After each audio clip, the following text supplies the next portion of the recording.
Strange Wills.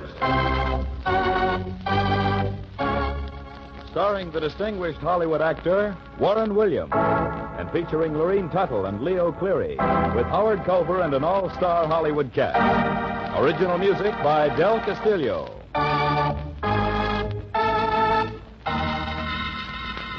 Dead men's wills are often strange. We cannot attempt to understand them or try to find the answers. We can but tell the story. This is Warren Williams bringing you the story of Miser's Gold. But first...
And now back to Warren Williams as John Francis O'Connell in Miser's Gold.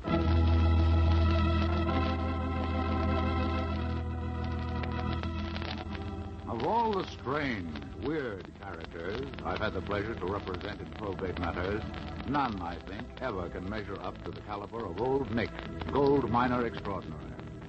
I saw him for the first time on a cold March morning when he came up to my office for legal advice. He wore neither hat nor overcoat, and his toes, blue with cold, were sticking out of his broken shoes. He was... I'm an old man, sick man, and I want to know what happens to your money when you kick the bucket. Well, Nick, under the law, it goes to your next of kin. If you have a wife and children, then... But I ain't got no wife and kids. Well, then to your blood relatives. That is, of course, if you die without making a will. And if I make a will? Then to whomsoever you name as beneficiaries, Nick. I only got one sister and two brothers. Well, you've answered your own question. But I don't want them to get my money. I hate them. Well, how about some charity? No. I ain't going to give my money to no strangers neither. Well, Nick, one thing is certain. If you have any money, you can't very well take it with you, can you? No, that's right. I can't take it with me. But then... I ain't going to give it to no strangers. And I don't want... Well, I'll think it over, Mr. O'Connell. I'll think it over. Now, how much do I owe you? Owe me? For that small consultation? Nothing, Nick. No, Mr. O'Connell. That ain't how I do my business. I pays for what I get.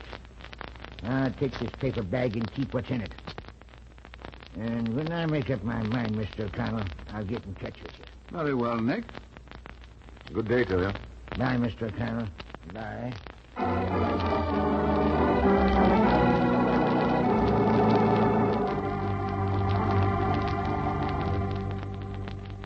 After Nick had left the office, I untied the string around the little paper bag he'd given me. It felt like a bag of sand. Maybe old Nick was a beachcomber. I poured the contents out on my desk. Great Caesar, what couldn't be true? There it was. Yes, Mr. O'Connell. Marie, has that old character gone? Yes, I'm still fumigating the room. Come in here, Marie. Well, I'll be blessed. Were you asphyxiated, too? Look here on this paper. Don't tell me. Let me guess. Well, at least it looks like gold. Right, Marie. A little paper bag full of pure gold dust. That old codger gave it to me. And he looked like a pauper. And smelled worse. But who is he? Why the gold? Well, that's the strange part of it. Would you believe it, Marie, if I told you... Tell me what, Mr. O'Connell? Well, I only know him by the name of Nick. I don't even know where he lives.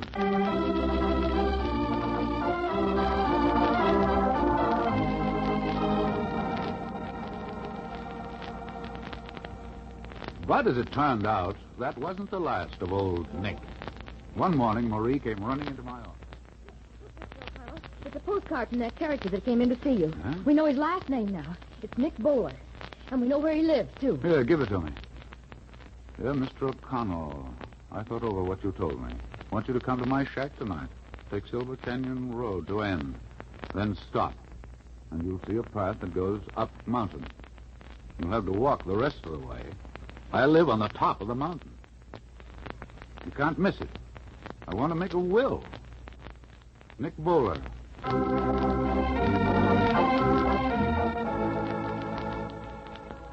Later that night, Marie and I set out for Nick's shack in the mountains. Who was this Nick Bowler? Had he more gold? Well, that seemed to be the inevitable conclusion. In any event, the next few hours would be decidedly interesting. Well, Mr. O'Connell, you've already had your bag of gold. Maybe after I transcribe all of your notes tonight, you'll give me one, too, huh? Maybe. But don't have any high hopes, Marie. This Nick is certainly a crackpot. Maybe he won't have a dime. Probably gave you his life savings. But how do you think he ever got the gold dust? Oh, maybe he's a prospector. Well, here we are. This looks like the end of the road. Oh, Nick said when you get here, right here to stop. We couldn't go farther if we wanted to. Now then, let's find that path. Oh, I never knew there was such a deserted place in the whole world. Well, it's dark, isn't it? Now I'll turn on my flashlight. Mm-hmm. Oh, there's the path. See over there to the right? Yeah, that must be it, all right. Well, are you ready for a good climb, Marie? I didn't wear these pedal pushers for nothing. Oh, but this mountain looks awfully high. And steep, too. But let's get going.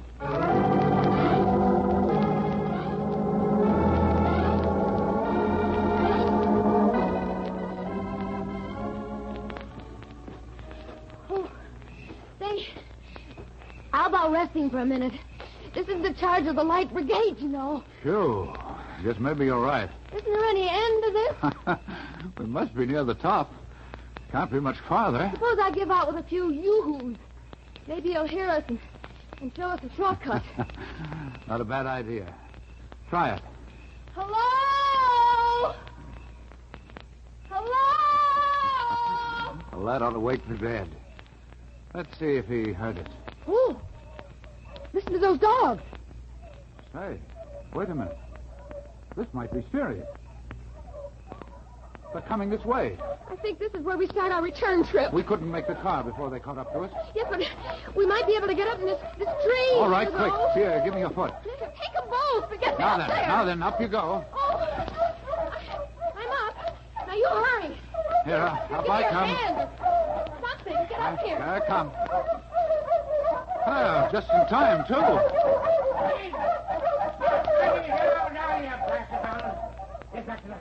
That must be old Nick. Well, here we are, Nick. Up here in this tree. The dogs busted out when they heard a woman's voice. See, they don't like women. I'm about as popular as a polecat. Now, just a moment, Nick. I'll jump down.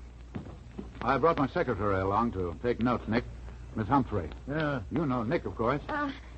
Well, if one of you gentlemen would please disengage me from this tree. I'm sorry. Here, give me your hand. Oh, for the days of Sir Walter Raleigh. Now then, down you come. Ooh. I'm glad you got here, Mr. O'Connell, both of you. Let me lead the way. It ain't far from here. Well, Marie, are you ready to begin climbing again? Lead on, Macduff. After this workout, I'll be ready to play ball with the Dodgers.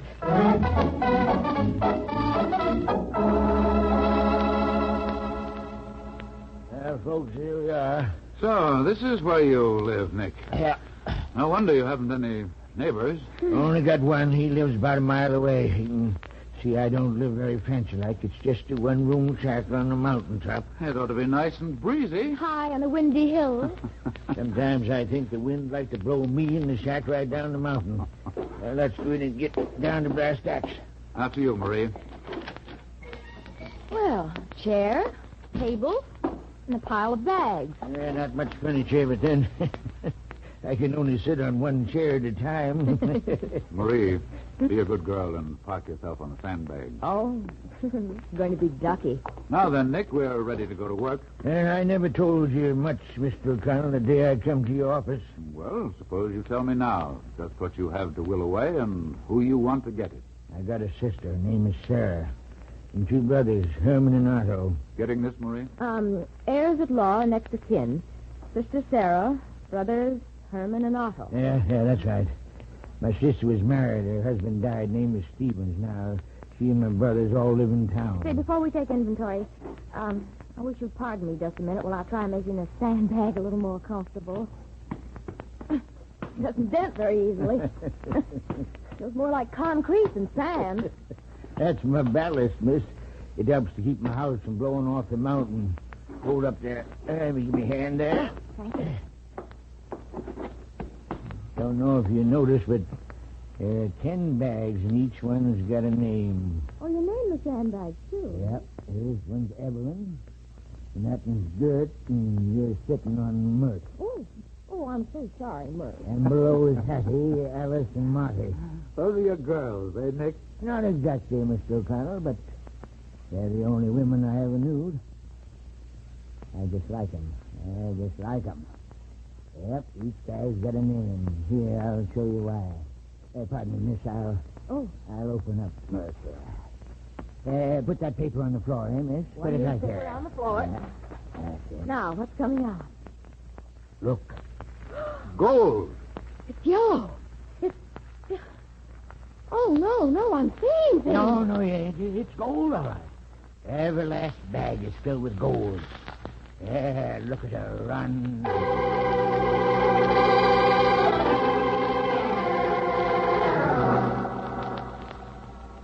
Later, when I recovered my composure and Marie got over her shock, Nick told me his story. You want to know how I got my gold? I'll tell you. In my family, I was always the dumb one. My brothers and sisters would laugh at me because I couldn't get no place in school. Oh, well, you certainly had Delilah's laugh, Nick. And when my father died, he left his business to my 2 brothers, Herman and Otto, his house and money to my sister. And to me, he just gave me a mule that he used in his business. Her name was Annabella. Well, I took Annabella and went into the mountains. And nobody said goodbye. They was glad to get rid of me. One night I camped by a mountain stream. I was downright lonely, hungry, and sick of living. Annabella had wandered off to look for grass, and then... Arabella, what's the matter? Wait, Annabella, I'm coming. Oh, there you are. Now, let's see what's the trouble. Quiet, will you? Now, so you caught your halter rope on a rock, eh? Well, keep your dander down, and I'll have you loose in 2 shakes. Step pretty tight. Come on, Annabella. We'll have to pull together now. Come on. I had to pull half the mountain off to get you loose. Now, be a good girl and bed yourself down. Annabella. Look. Where the stone came out. It's gold. Gold, Annabella. We've hit pay dirt. You see, sand full of pure gold.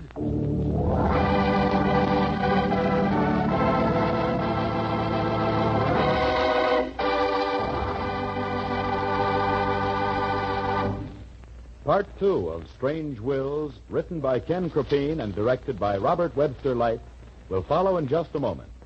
But first, a word from your announcers.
And now back to the strange Will's story, Miser's Gold, with Warren William as John Francis O'Connell.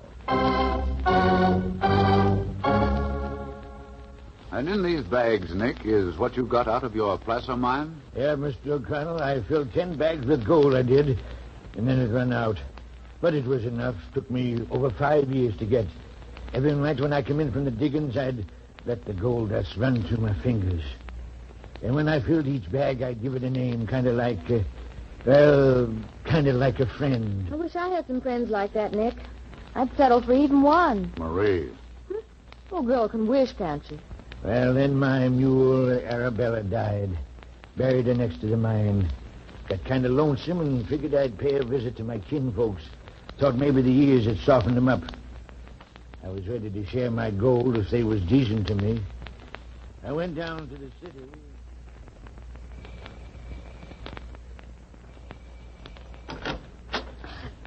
We haven't anything for tramps. Yeah, but I ain't a tramp. Sarah, don't you know me? Know you? No. Why, you're Nick. Yes, Sarah. I'm your brother, Nick. Well, what do you want?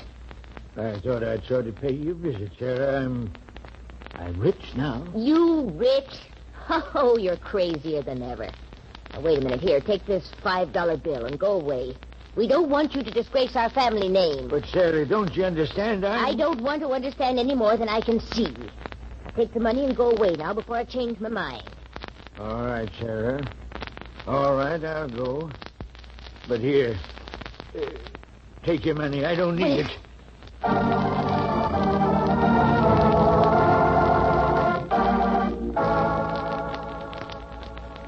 But news about my strike spread like wildfire through the town, especially when I paid my bills in gold. My brother Herman finally run into me one day on the main street. Nick, you can't imagine how glad we all are to know that you're well and rich. Good to see you. Yep, Herman, I done all right. We want you to come to dinner tonight. We'll all be there to kill the fatted calf. Dinner? Yeah, but Herman, Sarah told me Then you must tell us all about your gold. Maybe all of us can share in your good fortune. Hey, Nick?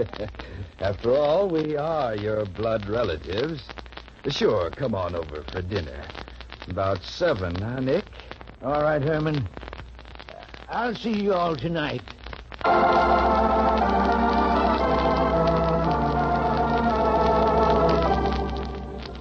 I got to Herman's house a little before 7. It's getting dark. I walked along the side of the house and passed by an open window. Inside, I could see my 2 brothers and Sarah, and they were talking. Have you made arrangements with the judge, Otto? Now, Sarah, everything is taken care of. After he leaves here tonight, he'll be picked up as a vagrant. Isn't that right, Herman? Yes. The judge promised to give him a hearing right away. Uh-huh. And see that he's committed to an asylum. Yes. And Otto, as soon as we find out where he lives, we'll just go out there and take possession. Well, of course. Meantime, one of us will get appointed as conservator of his estate. Does that mean anything to you, Sarah? It will if we can find his gold. We must have a lot of it hidden away somewhere. We'll find out where it is, and Nick we'll go was out. always too dumb to be rich anyway. Just like that mule father willed him. Remember? Oh, that mule.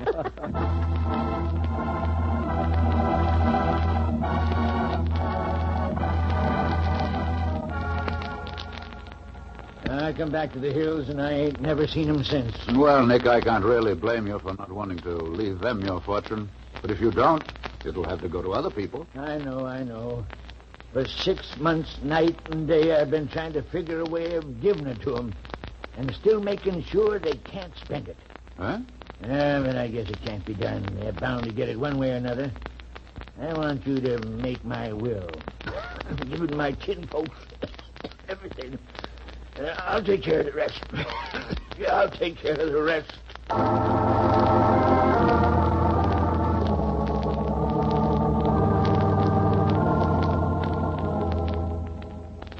Realizing that Nick was really a very sick man, I lost no time in preparing his will and taking it out to his shack for his signature.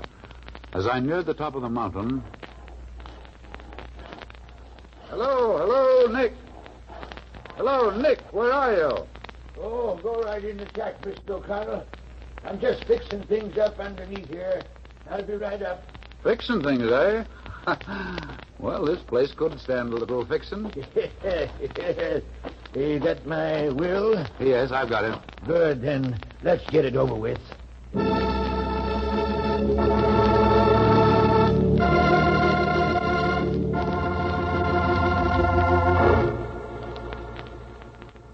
Old Nick must have had a premonition of what was coming, because just a few days later, he was found dead in his cabin by his only friend and neighbor on the mountain.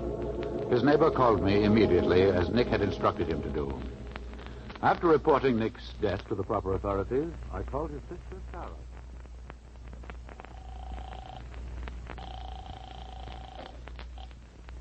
Yes? Are you Mrs. Sarah Stevens? Yes. Who is this and what do you want? And this is John Francis O'Connell, attorney at law. You have a brother named Nick. Yes, what about it? He asked me to call you as soon as I was informed of his death. Dead? Nick dead? When? Where? I am informed that he died sometime during the night. A neighbor found his body this morning. Oh, where? In his house. He lived in a little shack on top of the mountain at the end of Silver Canyon Road. Did he turn over anything to you? No, nothing has been turned over. That, of course, will have to be done through legal channels. Well, now, look here. He was our brother, wasn't he? What he had belongs to us. Herman, Otto, and me are his only relatives. Yes, I know. Go out immediately and take possession of his property. The end of Silver Canyon Road, you say? I wouldn't advise that for two reasons. First, certain legal steps will have to be taken. The coroner will have to examine the body, and then provision will have to be made. All right. So you've advised us. You've done your duty. But just let someone try and stop us from going. What he's got belongs to us, and Mr. We aim to get it. Well, what a charming female. I could see greed coming right out of the telephone. I wonder why old Nick insisted that you call her as soon as you found out he was dead. The cinch he didn't want those 3 vultures to get his gold that quick. No, he should have known there'd be no stopping them once they heard the news. No stopping them is right. I bet they're on the way right now. I wonder, Marie. I wonder if old Nick didn't want them to get there first. What? But why? Well, what did he say the last time you saw him? How did he feel about it the day you went out there to have him sign his will? He didn't say anything. Felt fine as far as I could see. Yes, I remember. He was all smiles. Had a saw in his hand when I met him. What was he doing, trimming the shrubbery? He might have been trimming his beard, for all I know. Wait a minute. Marie, wait a minute. What's the matter, Mr. O'Connell? You look sick. I am sick, Marie. Get your hat and coat. Well, wait a minute. What's no the matter? time to talk now. Come on. We've got a trip to make, and every second counts.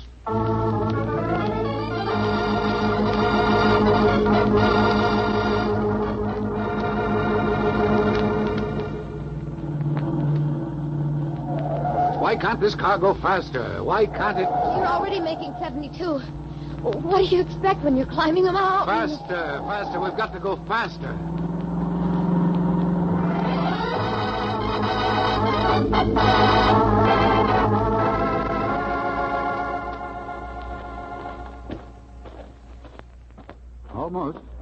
Almost up to the top, Marie. Oh. Don't give up. Got to make it. We've got to. Look, the shack is still there. It's still there. Oh, thank heaven. Come on, let's run for it. Yeah. I'm right behind you. We'll make it. There goes the shack. We're too late.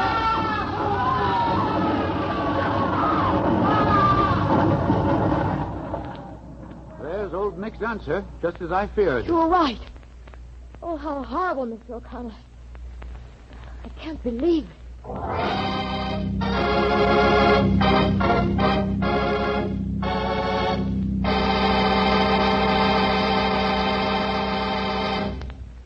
Warren William will be back in just a moment to tell you the rest of the story of the probate cause of Miser's Gold. But first, here is a brief message from your announcer.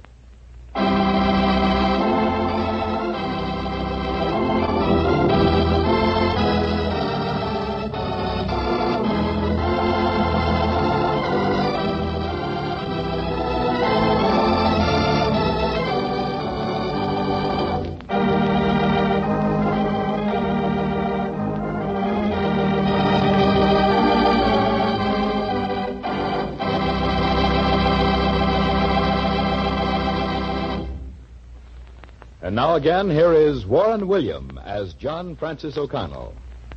You see, Marie, Nick knew that if I had any inkling of his mad plan, I would have stopped it. But how did he ever manage to have the shack tumble down the mountainside just when his two brothers and sister were in it? His family may have called him the dumb one, but in reality, Nick was shrewd and crafty. Mm-hmm. He knew all about the stress and strain of timbers from his experience working his mine. He knew, too, that Sarah, Herman, and Otto were greedy. Oh, yes. That they would rush out to his shack to find his hoard of gold the minute I let them know old Nick was dead. And if you remember, Nick insisted time and time again that they should be notified immediately. Mm-hmm. We know now that Nick sawed into and weakened the supports that held his shack to the mountainside and waited for his greedy relatives to bring him the revenge he so wanted.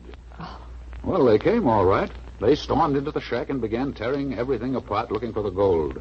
Their combined weight brought their own destruction. The supports collapsed, and the shack with its unholy three crashed down the mountainside. Well, it seems to me they were all guilty of one sin or another. Every one of them. And how unnecessary. If Sarah would only have listened, I would have told her that Nick had made a will and left everything to them. There was no necessity for their mad race to destruction. Well, that's about all. You know the rest of it. All but one thing.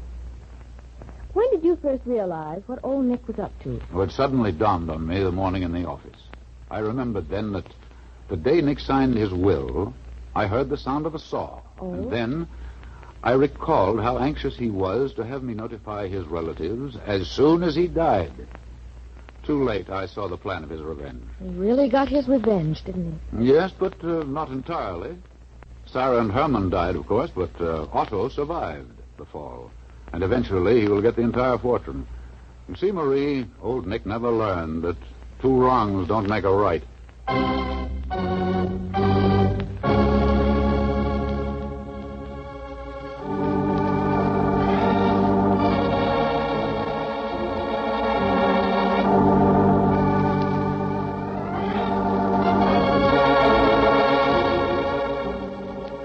Next week, I have a thriller for you about savage love and romance in the uncharted wilds of the frigid North.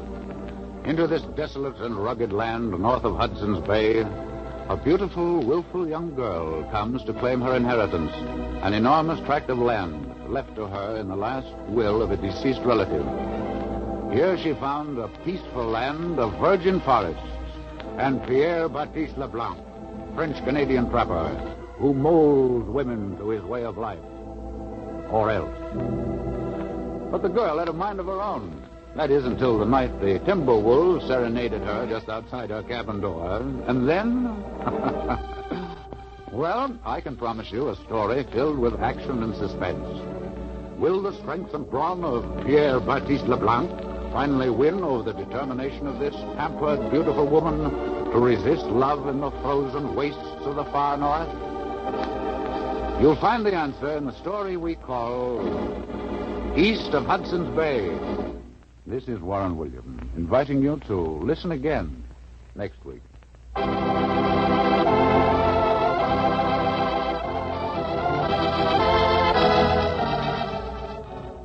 Strange Wills is a Teleways feature produced in Hollywood.